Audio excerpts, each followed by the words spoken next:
Veliko mestnih stanovanjskih hiš, zgrajenih pred drugo svetovno vojno, ima majhno kuhinjo in še to ločeno od dnevnega prostora.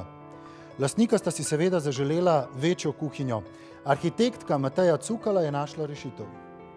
Veliko mestnih stanovanjskih hiš, zgrajenih nekaj let pred drugo svetovno vojno, ima kuhinjo ločeno od dnevnega prostora. Kuhinje so običajno povezane s shrambo in včasih tudi s kabinetom. Predlagala sem jima, da bi vse skupaj združili v kuhinjo z jedilnico. Na srečo so vse stene med 3 prostori predelne. S prenovo ne bo večjih težav. Odstranili bi tudi vrata, ki vodijo v kuhinjo. Nerodno odpiranje bodo zamenjala drsna vrata.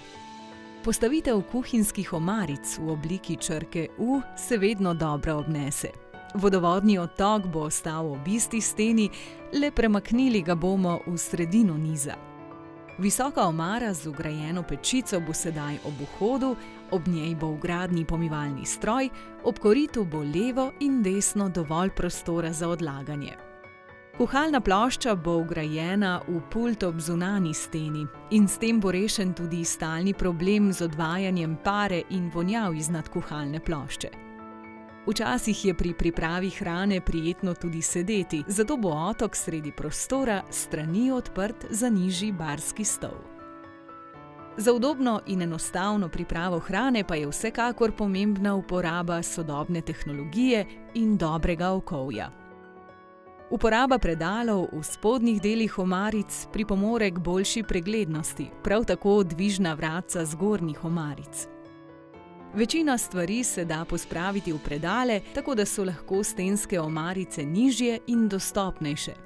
Iz 2 majhnih sob bo nastala prijetna in svetla jedilnica. Knjige bodo ostale na istem mestu kot prej v kabinetu. Prijetno bo sedeti na široki klopi s pogledom skozi okno.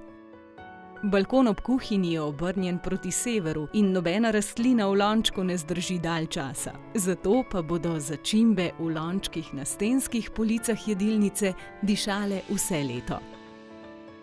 Konec koncev tudi televizijski ekran sodi med kuhinjsko opremo. Med mnogimi vsakodnevnimi nasveti o kuhanju in zdravem prehranjevanju bo televizija prav tako uporabna kot dobra kuharska knjiga. Občutek domačnosti dosežemo z oljenim lesenim ladijskim podom v jedilnici in z mizarsko natančnostjo izdelanimi lesenimi izdelki ter enako talno in stensko keramiko v kuhinji. Še pravilna osvetlitev. Osvetlitev vzdolž delovnega pulta je več kot dobrodošla, nekaj stenskih svetil in obvezno viseče svetilo za osvetlitev jedilne mize.